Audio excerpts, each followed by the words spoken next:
Sa buntag pa lang, andam na mo tabang kapoy sa lawas sa munang pahupayan. Tiil nga agikapoy, amurang ikapon. Pinagi sa hilot, sakit mawala dayon. Mga pahiyong sa among kliyente, mauy kusog nga amo kanunay makita. Bisan gikapoy, padayon gihapon. Kay serbisyo na mo tinudog matinud ano.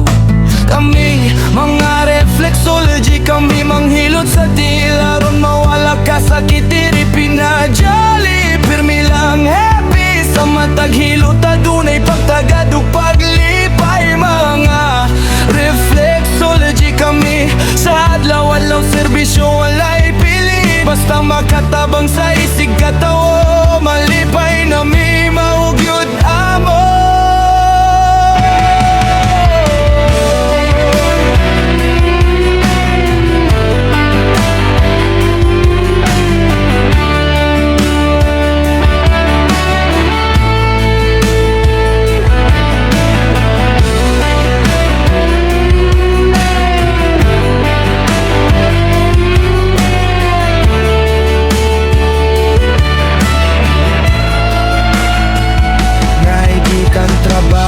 Naigikan biyahe, kapoy nga gibati amorang pahupayon daye. Init nga tuop, ug umok nga hikap, makaparelax gyud sa matag paningkamot. Dili lang hilot, among gihatag, apil pag-amuma ug pag-atiman.